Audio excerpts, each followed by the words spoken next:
Gorgeous and fluid, 1988's Ninja Gaiden for the NES revolutionized video game narrative by paying tribute to film classics while sporting best in-class action design.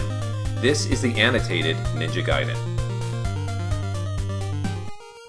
Welcome to Act 2, The Escape. This stage opens with a cinematic that introduces us to franchise regular Irene Liu, though we won't know her name until just before the end credits roll.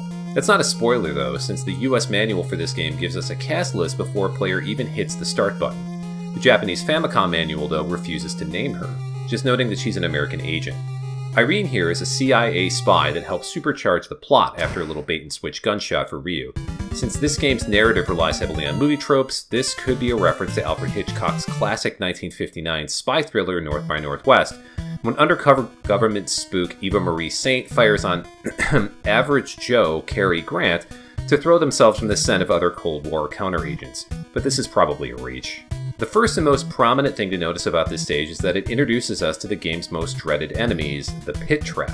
As a platform action game of the era, the anti-platform in this case is an endless abyss that will take the life of the player if they fall in, something that has been a staple of the video game medium from the early arcade era and revolutionized in games like Pitfall on the Atari 2600. While Ninja Gaiden doesn't necessarily innovate on this concept, the wall-clinging traversal adds layers to this game that contemporaries like Castlevania and Mega Man may lack. However, since it's not an interconnected world like 1986's Metroid and 1989's Clash at Demon Head, tumbling down a large expanse will mean certain death and not a path to a different location. The overall difficulty and design philosophy behind it will be a recurring topic in this video series going forward. But for now, let's enjoy the fact that if Ryu, say, misses a ladder, he's lucky he's got very good arms. This level also casually introduces us to another foe archetype, the flying enemy. A diminutive bat that flies in a stilted sine wave. In this case, the fact that foes are no longer bound to a flat plane will be a thorn in the player's side through the rest of the journey, with this bat making several recurring appearances. In later levels, we'll see this creature pop up in very inconvenient places, but like most enemies in the game, a methodical pace and a little forethought can bait them out before they become a problem.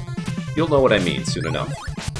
Let's circle back to Ryu's moveset. Obviously, he can jump and slash his sword, the latter of which has a generous hitbox surrounding it which connects with low opponents with ease. The dog-like enemies that we've been fighting are evidence of this.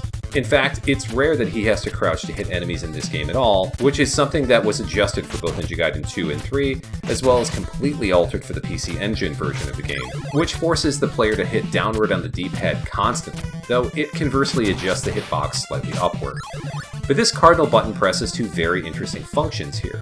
For one, holding down while jumping will keep Ryu in a reset state in the air. The speedrunning community found that dexterous players can use this to attack several more times while off the ground than what the game would normally allow, something that they refer to as slash canceling. The second use case will come up in a moment. The sword is the only item that Ryu is packing until he uncovers the various sub-weapons found in the item containers, though these are fairly plentiful throughout the game. The vast majority of these are found in the first level and placed for mostly tutorial usage, since that stage could be easily cleared without them. However, as we'll see going forward, most sub-weapons are placed in locations advantageous to the player for the given situation, such as the jump and slash near an enemy perched on a small platform. Game director Hideo Yoshizawa mentions in an interview with Polygon that this is by design, which will come up again later in this series. The first is the Shuriken, or throwing star weapon. The cheapest to use in terms of spiritual strength at a paltry 3 points, the Shuriken packs the same punch as one hit of Ryu's sword and flies in a straight line, making it a good choice for picking off trash mobs at a distance or peppering a stationary boss with tiny knife cuts before having to engage at close quarters. In the later NES Ninja Gaiden games, Ryu is equipped with these as a default weapon until he picks up a different option. The next is the Windmill Throwing Star. Essentially a shuriken that will always boomerang back, this weapon is interesting in what it is in this game and how it is adjusted in different entries into the series. First, it will cut through most enemies in the game and continue to travel back to Ryu, even a unique foe that requires multiple slashes to kill, who we'll see a few levels from now.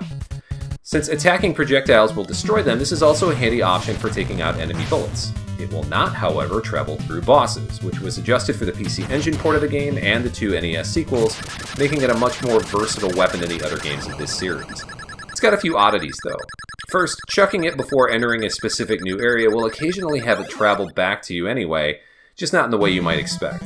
Second, if it hits an item container, it will make a unique sound that it shares with the health refilling bottle that has no formal name, as the manual simply labels it as restoring physical strength. It'll replenish 6 cells of the player's health when collected, and it's found for the first time here in level 2 too. Next is the art of the fire wheel.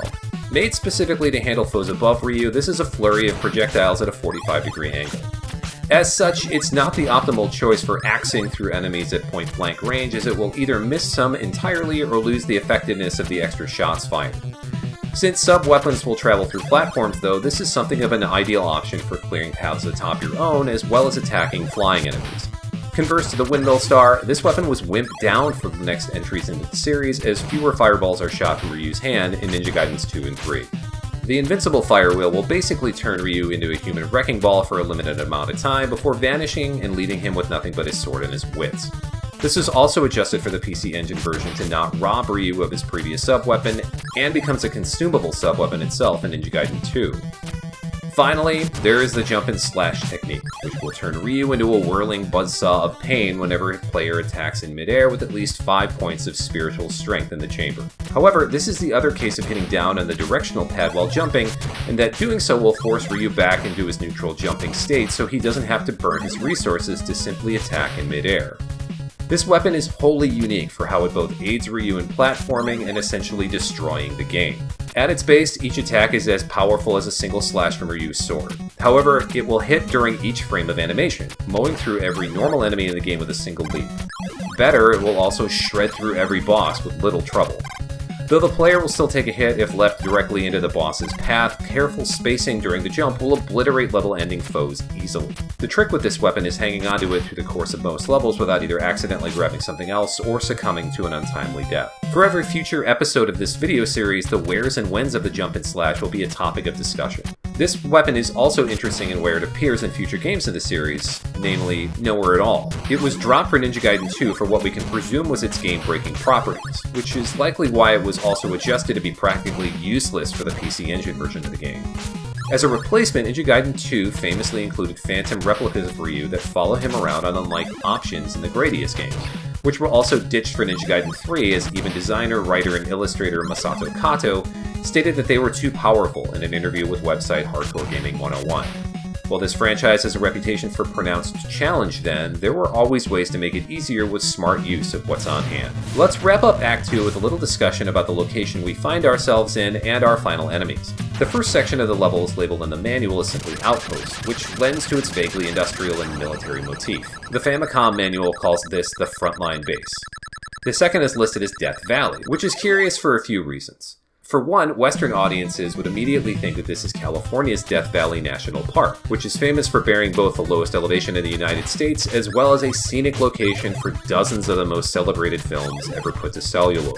While these movies tend to depict Death Valley as a typical yellow desert, aerial shots of the expansive parkland indicates that the sand is closer to a white color, as seen here in the game. This implies that if this is in fact the Death Valley of the Western time zone, then that's where Ryu's travels had led him, and Galesburg is also somewhere off the coast of the Pacific Ocean. The boss location is called Amura's Altar.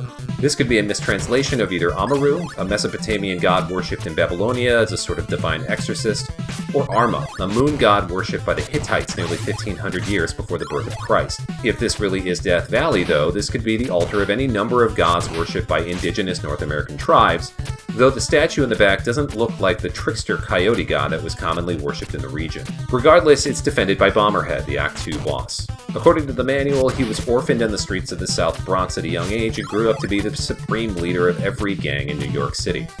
He's also the vice leader of the Malice 4, which probably explains why he's this far away from Central Park. The gangland urban jungle origin story and Hockey Goalie Mask amalgamate more film tropes.